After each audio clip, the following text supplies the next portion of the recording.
Is your outsourced development team dropping the ball?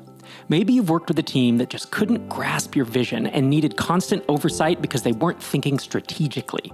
Or maybe you ended up wasting hours micromanaging, often needing to jump on late-night calls across massive time zone differences to get alignment. And in the end, they delivered a sluggish app with a frustrating UI that didn't come close to the solution you had envisioned. If any of that sounds familiar, you need to reach out to our sponsor, DevSquad. DevSquad provides an entire development team packed with top talent from Latin America. Your elite squad will include between 2 to 6 full-stack developers, a technical product manager, plus specialists in product strategy, UI UX design, DevOps, and QA, all working together to make your SaaS product a success. You can ramp up an entire product team fast in your time zone, and at rates 75% cheaper than a comparable US-based team. And with DevSquad, you pay month to month with no long-term contracts. Get the committed, responsive development team that your business deserves. Visit devsquad.com/startups and get 10% off for the first 3 months of your engagement. That's devsquad.com/startups. Welcome back to Startups for the Rest of Us. I'm your host, Rob Walling. In this episode, I sit down with Derrick Reimer and we tackle, I think it's like 6 or 7, maybe even 8 questions that were submitted on Twitter. When I let folks know Derrick and I were going to be having a conversation, got some really interesting questions from listeners just like yourself. Questions about how Derrick validated or whether he validated his idea for SavvyCal, the most painful feature he's built for SavvyCal, how his redesign worked out, what it's like to have an open source competitor raise a bunch of money and compete with him. And the key question you're all wondering, is Derrick looking to get on a regular weekly podcast again at some point in the future? Stick around to the end to find the answer to that. And with that, let's dive into my conversation with Derrick.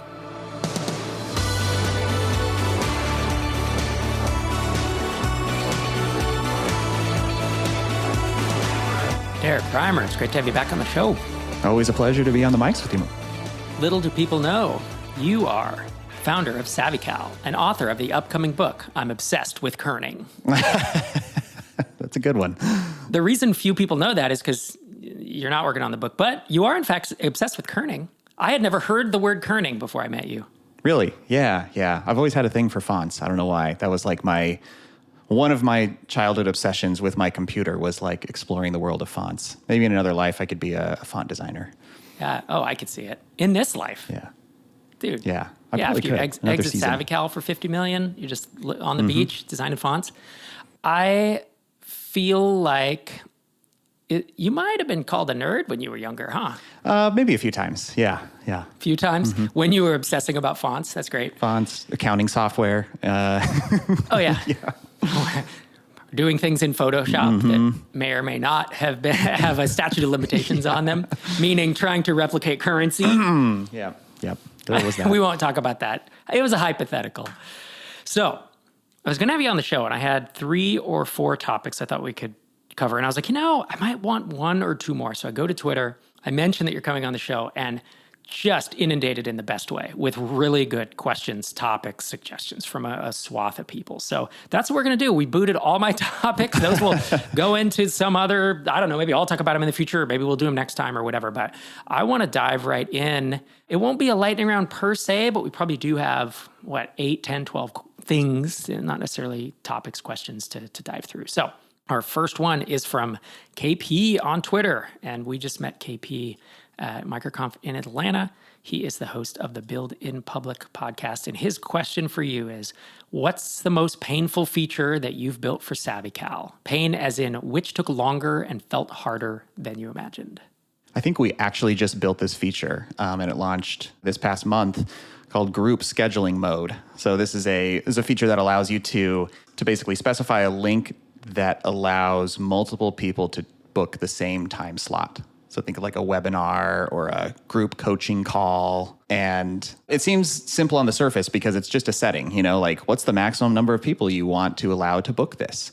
But under the covers, it basically touches almost every part of the scheduling infrastructure because we have so many places where we assume that only one person can be on a calendar event at a time, booked through SavvyCal, I guess. Like obviously you can have calendar events with multiple people on them, but generally the product assumed that when a booking occurs through SavvyCal, once that booking is in place, that time slot is blocked and not available for others to hop onto. And then so adding this meant, okay, so someone can book a time slot, and then if another person picks that and it hasn't reached the limit yet, then they basically hop on to the calendar event, which is kind of a separate action. We need to notify in a different way about that. And then if that person decides to reschedule, well, now we need to like remove them from that event and spin up a new event if it doesn't exist already. But if they reschedule from an existing time slot to another time slot that already has a person attending, then we're like doing this lateral translation move of moving this attendee from one existing event to another. And so you can see all the permutations that this takes. And ultimately, I feel like we're in a better place. We had to like refactor a bunch of the guts of the scheduling infrastructure to kind of pass around change events, I guess you could say. Like one type of change is when an event is scheduled. Another is when an attendee is added or an attendee rescheduled. So we kind of formalized the underlying infrastructure for this, which will set us up for being able to build integrations easier. So like, I'm happy that a lot of the work is kind of not just for this feature, but boy, it ended up a lot gnarlier than we anticipated at the outset. So when you quoted your manager an estimate of 2 days to complete it, how quickly did you realize, this is going to be a problem? Yeah. Mm-hmm. I ran into a few of those, the iceberg problem of getting in and discovering. That's the beauty, honestly, dude. So, I used to be a consultant. I was a contractor, and we would give estimates, and it's like, we bill $150 an hour. I think it's going to take probably 16 hours, I might say, right? Or however many. And it's like, all right. So the client's like, all right, 16 hours. Sometimes you get 6 hours into that 16 hours and you realize, oh no, this is an 80-hour project. And you have to go back to them and say, look, we either don't do this and we just lose the 6 or we move forward. And it got even worse on big projects, right? When you're like, oh, it's like you estimate all these web pages or whatever, and you estimate 400, 500, 600 hours, and then you get in and you realize, whoa, I was off by 10, 20%. So that's the beauty of being an entrepreneur, is that you're able to make that call. And you could have just pulled the plug. You could have gotten 3 days in and been like, you know what, this is not worth it, and just killed it. But I'm guessing you did that calculus and you were like, no, it's worth doing for all the reasons you just said, and you kept moving forward. Yeah, there were definitely a few points where, because I never want to fall victim to the sunk cost fallacy if at all possible. So even like a month in, kind of stepping back, and like Taylor and I are talking about this daily as the project is going on, and we're talking about different snags and roadblocks that we're running into and things that we know are going to expand the scope.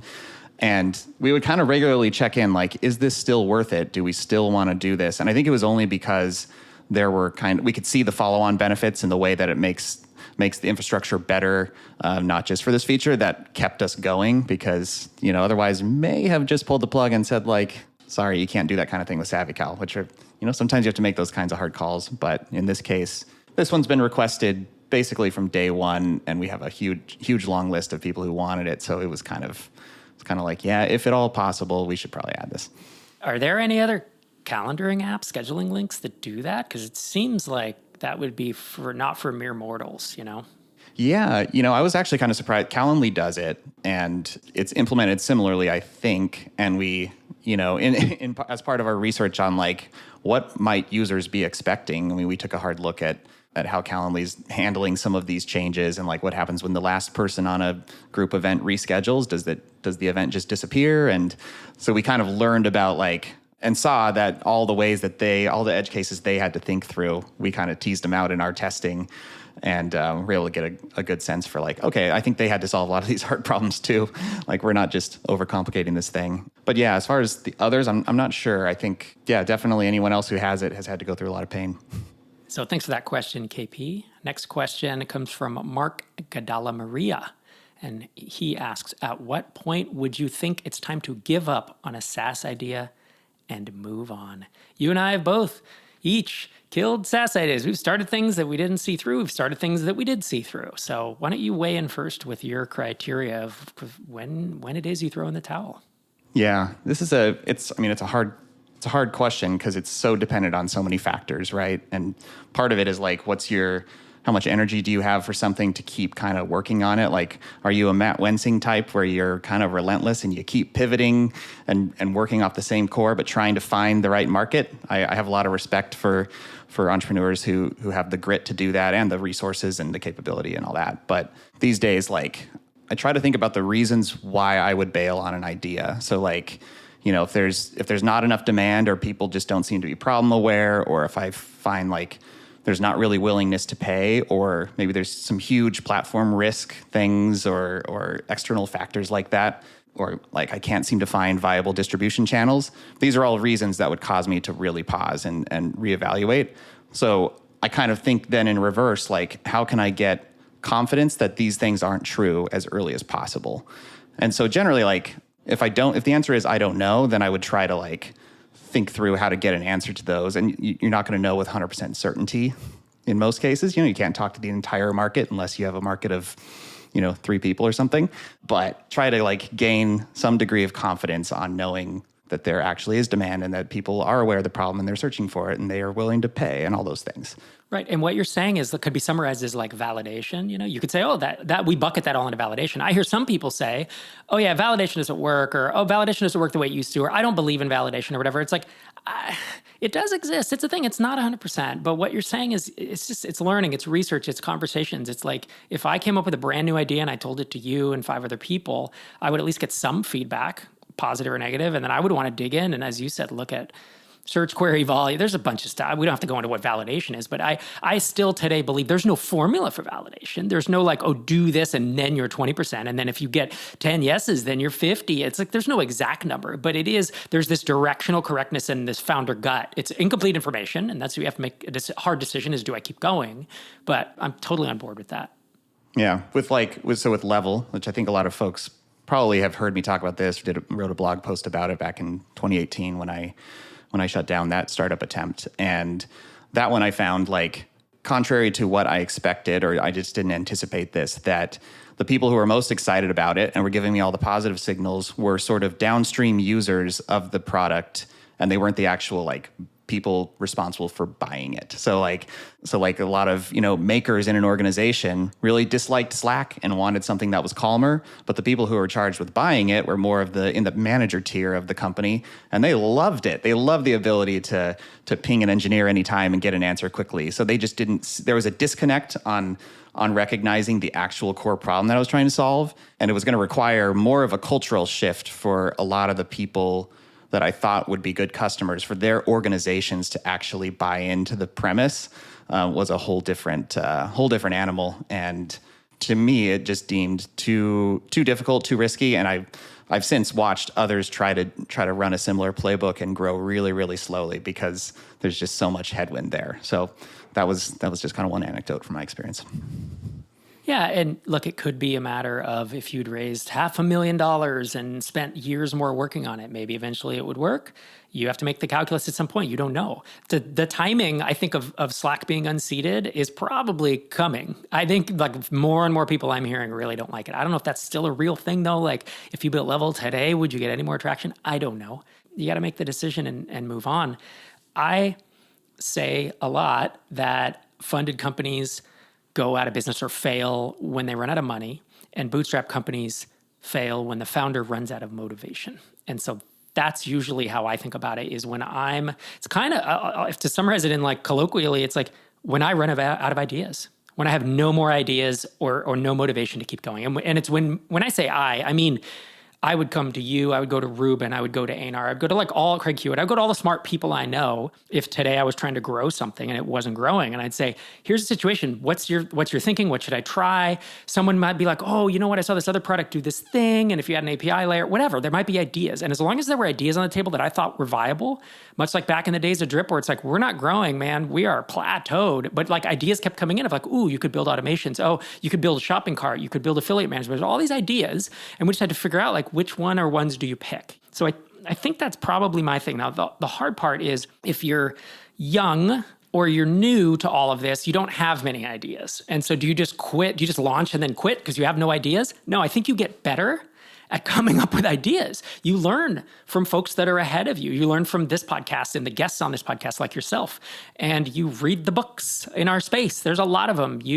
Whatever it is, podcasts, there's YouTube there, however you're going to learn about this so that you start to get a sense of what would Derrick Reimer do in this situation? How could I channel Derrick Reimer? Maybe I train an AI bot on all of your podcast episodes and try to talk to it. I know a bunch of people that have done that with Startups for the Rest of Us. And I actually think that's an interesting idea of like, just come up with thoughts and ideas and then figure out, are these viable? Do I want to do them? Because at a certain point, you have viable ideas in front of you and you're like, I'm so tired of working on this. I just don't have the motivation. And at that point, you get to then take a beat, because you don't want to make an impulsive decision and shut it down overnight. But you get to take a beat, and whether a beat is a day, a week, a month, and take a breath and say, am I getting used to the idea of not working on this anymore? And kind of let that sink in. So that's probably I feel like I could write a whole book chapter on this, but that's like about as succinct as I can get it to when I give up on something or shut down an effort.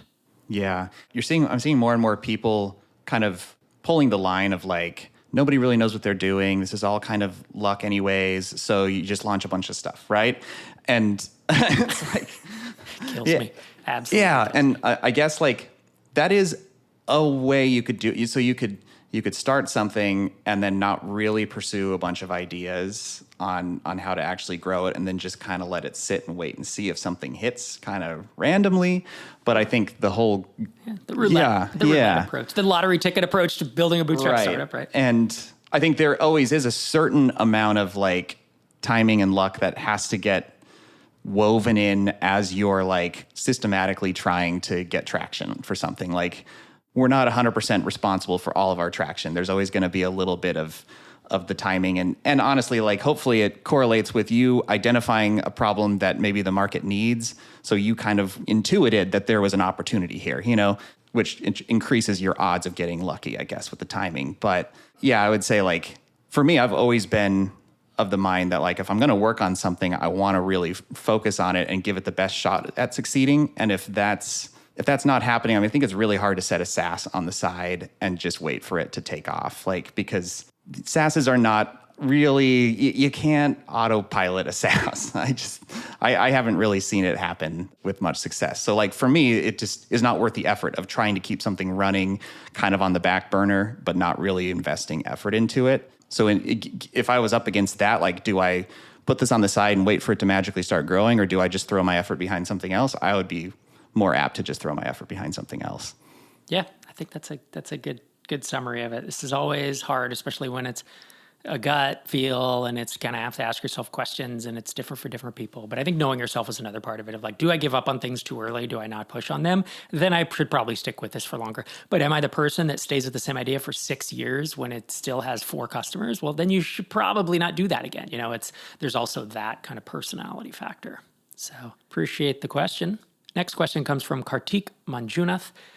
And he asks, how do you find customers in a crowded market when SavvyCal is competing against the likes of Calendly?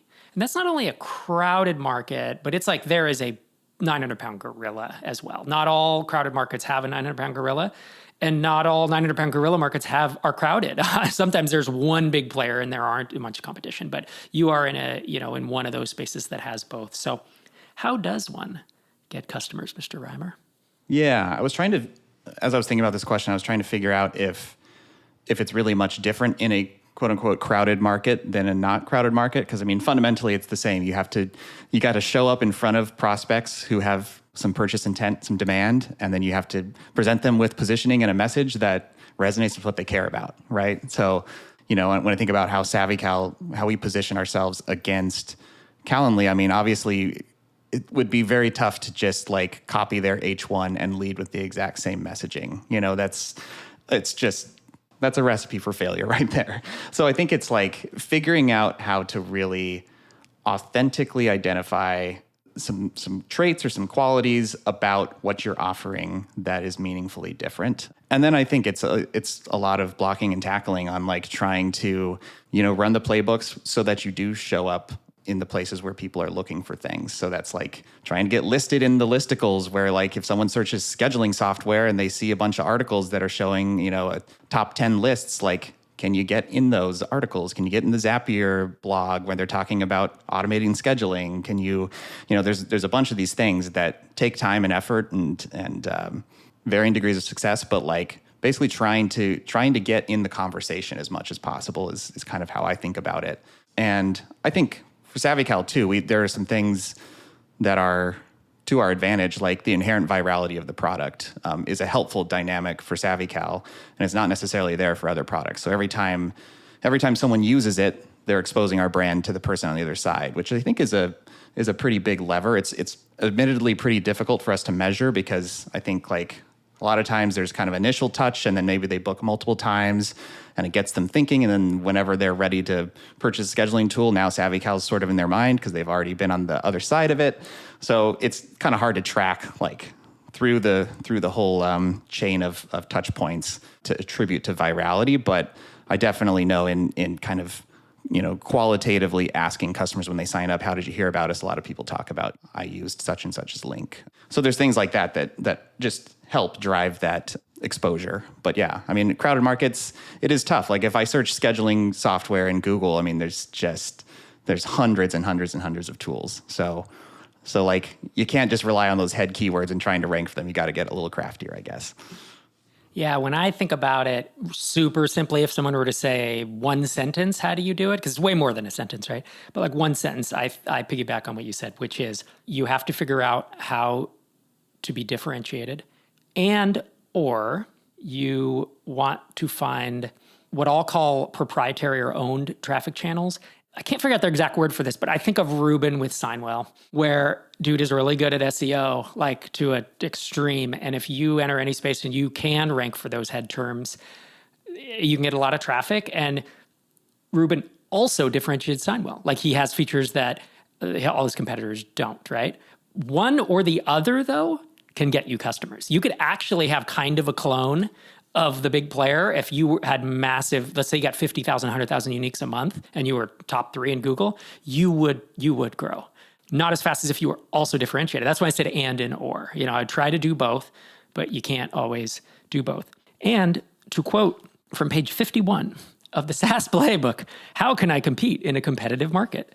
A mature competitive market can be a total bloodbath, but it can also be a fantastic place to grow your business once you get a foothold. And then I go through, here are different ways to get a foothold. So one, compete on price. And I say competing on price is tricky, but you can get traction if you offer more than 80% of the product for half the cost. You get it. It's not exact numbers, but it's there. I go through 5 paragraphs of that. Compete on sales model. So oftentimes incumbents in competitive markets have high-touch sales process where customers must schedule a demo and mandatory setup fees, and it's just a big pain in the ass. I don't put that in a book, but I'm ad-libbing here. So you can go in and do a self-server, a lower server, a one-call close or whatever, right? Compete on product. That's a little bit what you and I are talking about, trying to differentiate. Now, later in the book, I talk about features are temporary moats because people replicate your features, which I think you've experienced, I think to a large extent. And then I have how to market against large competitors. How much should I worry about them? I talk about building moats and different types. Anyways, there's enough content. I'm not trying to plug the book, but like there's a reason I put that in there because it is really important. And this is not a 10-minute podcast answer. This is like a big answer of like, it's a lot of things to compete in a competitive market. But if you can do it, it's a superpower, right? Because competitive markets usually are large, and that's why they have competition. And so you can grow faster, right? And usually, I would say competitive markets are often growing quickly. That's why everyone's launching in them. So thanks for that question. Next question is from Aboma Kelly, and they ask, question for Derek. Do you have any plans or desire to start podcasting again on a regular basis? Or are you officially retired? Officially retired. I like that, huh? Do you want to tell them our little secret of like how we specifically had this conversation? Yeah. We talked about this over cocktails a couple months ago, I think. And I'm really enjoying doing episodes just like this one on this podcast. So for those who don't know, I used to do one of those kind of check-in on what you're working on every week type of podcast. It was called The Art of Product. And me and Ben Orenstein from Tuple did that for, 5-6 years. And it was both a lot of fun, helped me build a small audience and a little community, but also it was a ton of work. It was taxing on me. I think for Ben, it was an easier thing. So I think it kind of depends on your personality. But for me, it was like, I always felt this pressure to have something smart to say and like summarize well my learnings from the last week. And I just found it was kind of ended up being a little bit of an energy drain. So I think while I hear from a lot of folks that like they miss the art of product and they really enjoyed the content, in that regard, I wish I had the energy and the ability to keep that cadence going, but I don't know. I think I'm kind of done with that sort of podcasting, but I really love showing up here and answering listener questions and just talking about stuff. Yeah. And that was, as you said, we were having cocktails and I said, well, do you just want to come on every 6-8 weeks to the show? Just kind of leave it as a standing invite. You ping me whenever. It's not like a recurring calendar invite, but just come on quite a bit as a guest. And you were like, yeah, why not? Let's try it. So that's kind of, we haven't told anybody until now, but like, that's the idea of getting you back on the show. And it's just, they're so easy. These are easy recordings. We always have topics. Like even if I hadn't tweeted today, we would fill 35, 40 minutes of good content. So yeah. So I think of it less as retiring and more of like moving to that next stage, that next phase. Like when someone has a big exit, they often become an investor or some other thing. And you are like, you know what? I had a big exit from art of product and now I'm investing in the rest of the community. The metaphor broke down around there, but so anyways, yeah, thanks a lot for that question. Hope it was helpful.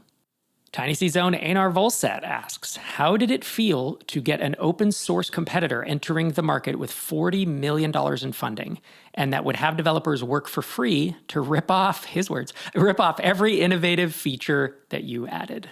Oh, Einar. Good question. I love the wording of it. It's got to feel great. It feels amazing. By the way, those are Einar's words, not mine. Yeah.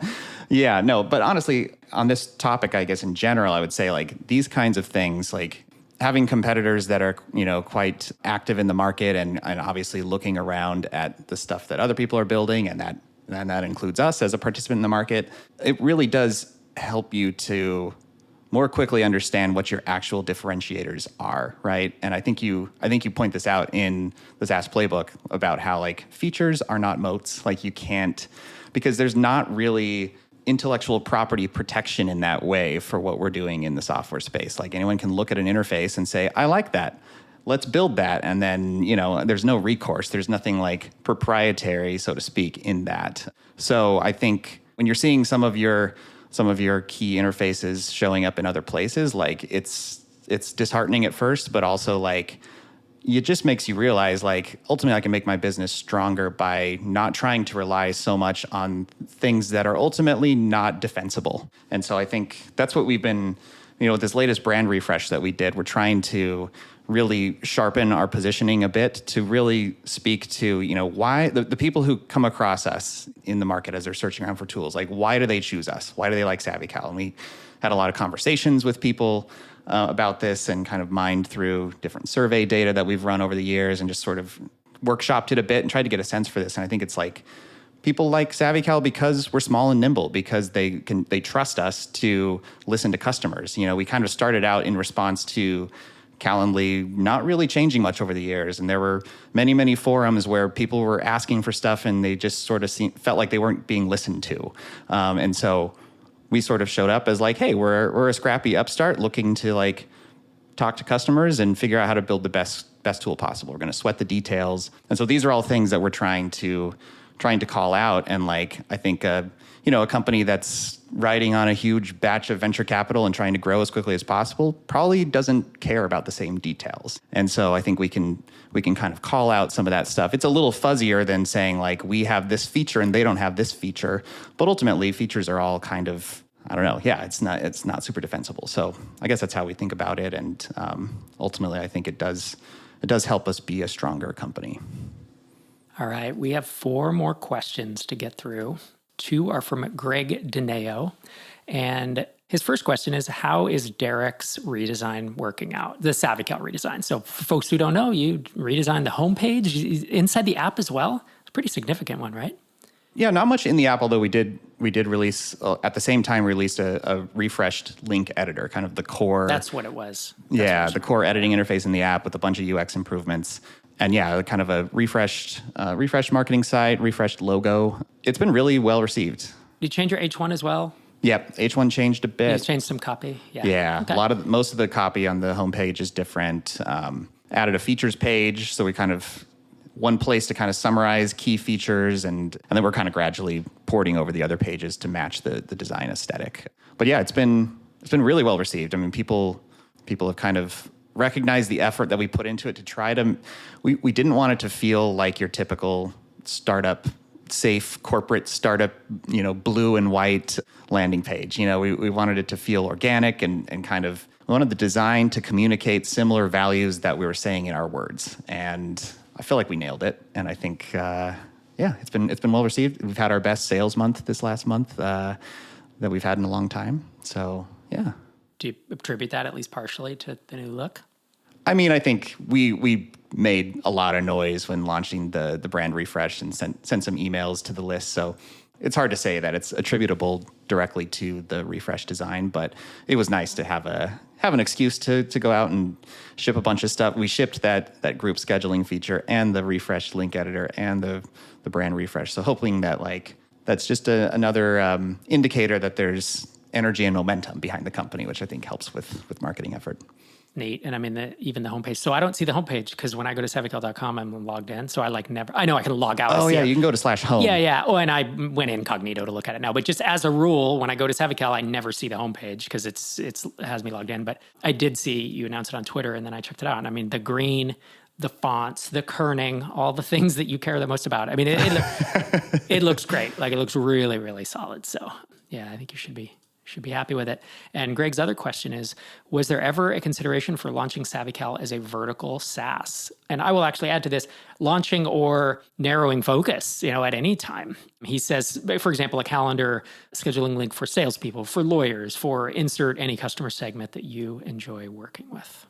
Yep, that's a good question. So, I mean, initially the thinking was to sort of be horizontally positioned and kind of pick up on signals on who's getting the most value out of this and potentially refine positioning or kind of narrow things a bit. To date, I mean, we have a very diverse set of customers, which is both good and bad, right? It's good in that we're sort of hitting the mark on being a general purpose tool for a lot of different people. But the challenge is we have to try to identify the commonalities between them and figure out should we go after one specific set, or should we keep speaking to the same sort of messaging that resonated with this diverse set of customers? And I think we've kind of experimented with things here and there, but haven't gone as far as fully updating the H1 on the homepage to speak to a specific vertical. I mean, I think in order to do that, I would want to have a strong enough hypothesis that I'd be willing to kind of exclude some of the people that maybe otherwise would have signed up. Like if they saw that this is for sales teams on the H1, someone who's not doing sales probably would choose not to sign up versus if we did. So I kind of see that as, the more mature the business gets, the riskier it feels to make that kind of shift. But I think in smaller ways, we sort of experimented with for a couple of months, we'll spend some time building features for sales teams, and we'll work on some things, some efforts to try to gauge how it's resonating aside from, fully shifting the positioning on the homepage, if that makes sense. You have to be pretty certain of that to make such a strategic shift, I think. And so it's one of those I would need to sit with for a very long time. I mean, there have been, I can bring up a bunch of examples. It doesn't really matter. But any big strategic shift like that, I need probably months of mulling it over and saying it out loud internally and saying, I think this is where we need to go. What do you think? And then I sleep on it for a week, and then I come back to it and I try it on again. It's one of those things of does this really feel right? Oftentimes I can't remember. There's been very few times where I've made a decision of that magnitude quickly and without some pretty strong, I need some strong conviction that it's the right call. And sometimes if you don't have that, it's tough. It's tough to think about doing it.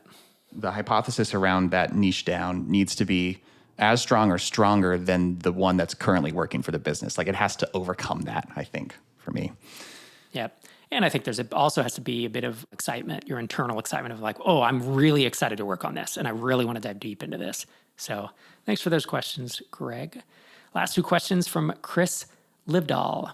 He asks, how did you land on the idea for SavvyCal among others that you decided to pursue? And did you validate the idea before launching it? And if so, how did you validate it?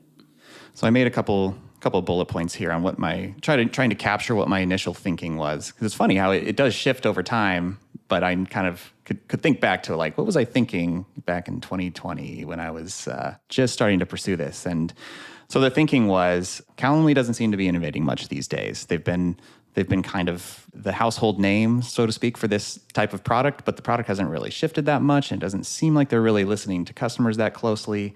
For me, it was big that like it would be relatively quick to get an MVP to market to build a basic scheduling functionality. So I felt confident that I could start to test this with an actual product in hand pretty quickly. It's a product that has the virality built in, so that was a big selling point for me too.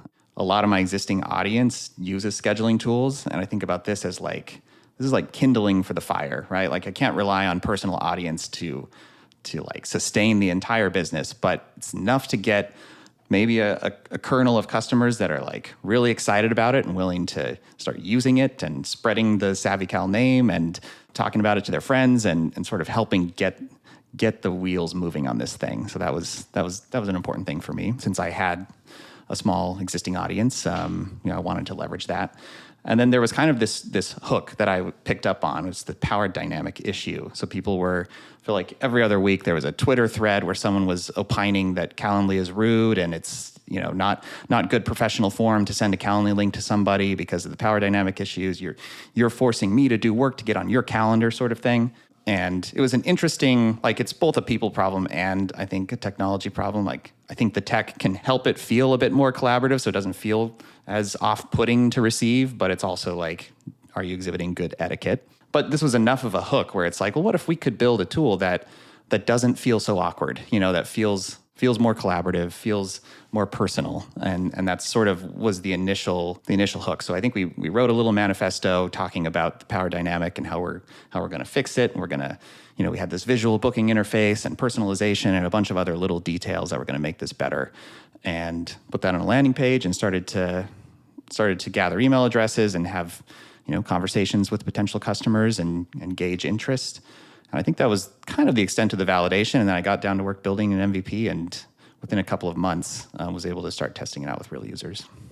And to take you back even further, I believe you started even considering, you had a list of software that Calendly was on, and that list came from what did we pay for at Drip? What was all the software we paid for, right? There was GitHub and Slack and Calendly, you can imagine what the stack was. And you were kind of saying, because you came over, we sat in my front room and we're talking through like, which of these can be disrupted? You'd already tried to disrupt Slack with Level, and that hadn't, that hadn't panned out. But we were like looking at that. Are you going to compete with GitHub? Not directly, but like, is there a thing there? Is there, whatever? Like, we kind of went down the list and marked off like, oh, these are like bootstrappable or mostly bootstrappable businesses. And then we said, which of these has an in? Because that's the other thing. It's like, again, Stripe, probably not a bootstrappable competitor business, right? But there were some, I don't remember what they were, but it was like, oh, but there's this product, but people love that product. And like, there's no wedge, there's no differentiation, there's no angle. There are no people complaining about, or whatever. That was what we determined. And Calendly was one of a couple. I don't remember what they were, but there were 2 or 3 where it was like, ooh, any of these you could probably do. And you then talked to me and I said, look, I would pay for a Calendly alternative that did X, Y, Z. And I think at the time it was like that integrated with my podcast recording suite, whether it's Squadcast or Riverside or whatever, but it integrates and automatically creates a room. And it's like, I don't think Calendly is going to build that. And then you talked to other people, right? I think you talked to Wensing, and you probably talked to Peter, and you talked to Einar, and you talked to like all these people and said, what don't you like about this? And you were trying to get that, like, how do I be different? Because again, we said, if you could have just gone and replicated Calendly, right? You're a good builder. You could have done it. It'd have been elegant and all that stuff. But that doesn't get you there. So yeah, I just wanted to take people back even further, because by the time, you had already gone through a process just to narrow down to like what space, what category. Notice you didn't start with a technology and say, what can this do? You didn't start with what new novel thing that has no category can I build, right? You were like, I really want to enter an existing category. And everything on that list was super competitive, right? There are a bunch of tools and there's a big leader in almost all of them. I've actually quoted that process I have this book that I will publish it eventually. It's probably going to be next year. It's called the SaaS Launchpad. It's a precursor to the SaaS Playbook. And it's about coming up with ideas, trying to validate, pre-validate, launching, building a launch, just all the early stuff that comes before that. And it's a hard book to write because it's so squishy. You can hear us, even you and I, experienced entrepreneurs, done it multiple times. It's still a very squishy process. And so to actually put it in writing is like, you need a lot of, this, it depends, this and that. But one of the chapters is about kind of coming up with ideas like this. And I have 7 different approaches. And one of them is make a list of all the things that your company pays for now or that you pay for now. And I totally got this from you doing it. And others are like, hey, take a vertical SaaS and go horizontal, or a horizontal SaaS and go vertical, or you have a bad customer experience and you can improve, blah, blah, blah, right? You can imagine the list of those 7 kind of, they're not frameworks on themselves, kind of a single framework, but I think this is a super interesting way to ideate. And then the thing is how do you get to that next step? How do you not just pick it and say, oh boy, I want to be in that space, and you don't take the next step, which is now let's research. Now let's find out what the weaknesses are. Now let's find out what people are unhappy with in this space so that I can at least have some type of wedge or angle or focus that differentiates me from the big incumbent. Yep. And also when I was taking that list and kind of evaluating them against each other, there's all kinds of criteria I'm looking at. But one of the ones I was careful to do this time around, especially, was like, all right, I want to make sure that this has as close a fit to what my ambitions are and the way that I want to work. Because assuming that I'm going to work on this for the next, several years, like, what's the founder fit element of it? And I hadn't always necessarily considered that. It was kind of like, well, we'll figure it out. I'm willing to do whatever. Let's just find a good idea. And I have there's a blog post, so it was written in 2019, and maybe this list would be a little different now if I made the same one. But it was a helpful exercise at the time to write these things down. And part of it was like coming off of the level experience. I can tell some of these are like a reaction to that because I felt a little burned by some of the things that I experienced through that. But oh yeah, I'll just read it off real quick. I have these filters, right? And the filters were: the market must already exist, so I'm not inventing a category. MVP must be shippable within a few months. Level took a long time. I spent, I think, 9 months on it before I was able to get it in front of anyone, which was way too long.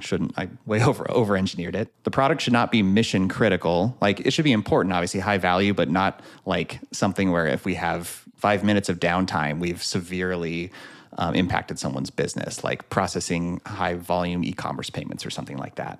Making a sale shouldn't require more than a few decision makers, because with Level, it was like, oh, you have to get buy-in from the entire company. Yeah, that's not great. Native apps shouldn't be a minimum requirement. I wanted to be able to focus on web and maybe a progressive web app or something, but not have to build a mobile app.